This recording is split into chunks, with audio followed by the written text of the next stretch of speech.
Alright guys, we're going to be trying something completely different on steam cleaning the carbon fiber wheels on a GT350R. And I've never done this before. This is just going to be a video as a test. I just got a new steam cleaner that I've been playing around with. I've been testing a bunch of them lately. So I'm going to hit it with the autofanatic wheel cleaning foam. I'm going to hit it with a steamer. We're going to blow dry it. We're going to see how well it comes out. So let's get the car over to the garage right now. All right, guys, autofanatic. So I got the GT350 over by the garage. We got my steamer set up. We got the foam it autofanatic 5.0 with about 3 ounces of wheel cleaning foam. So the way I'm going to set this up, this is set at maximum temperature. I've never done this before.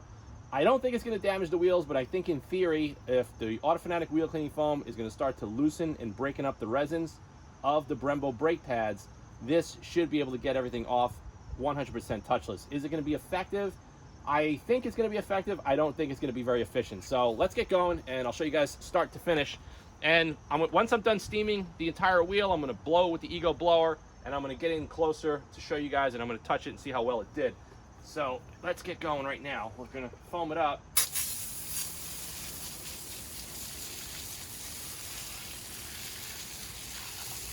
Make sure we get in there.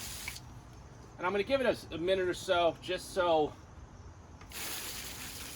the wheel cleaner can kind of start to do its job. Now, this professional steam cleaner is a continuous fill machine. It gets up to about 320 degrees Fahrenheit, which is pretty damn hot. And I have distilled water in the tank. So we can see where it's doing already. It's getting a lot of the loose particles up. So we're going to start steaming it right now. We're going to go a little at a time.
So, pulling closer, the machine is struggling. So let's just touch the wheel. And there's still a little bit of brake dust on there. But I actually think it did didn't do a very good job on that spoke. I think it's a very effective way of cleaning the wheels, but it's not a very efficient way of cleaning the wheels, because this particular steamer that I have, it's a $1,200 steamer, it doesn't have a higher PSI. So I think if you were going to steam clean, if you were a mobile detailer, a pro detailer, or a crazy enthusiast like myself, you're probably going to want something that has maybe double the PSI. The heat temperature is there. It just needs more PSI, more atomization, so you can actually get more contact area with the spokes. Because when you're going in there with like a pinpoint nozzle, it's going to do a good job, but it's like very hard to concentrate that on large paint spokes and in the barrel and everything else. So I'm just gonna finish this up. I'm gonna blow it dry and then I'll show you guys when I'm finished. So we just blew it dry with the Ego blower and I'm going over it with a plush Grio's Garage microfiber edgeless towel. And to be honest with you, there's still some residue and stuff like that. So I'm gonna just be 100% frank with you guys.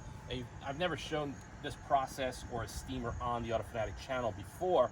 And I've been testing steamers out because I want to start selling them on my web shop. And I just thought this would be an interesting test to show you guys as far as steam cleaning wheels. Yes, it will be effective.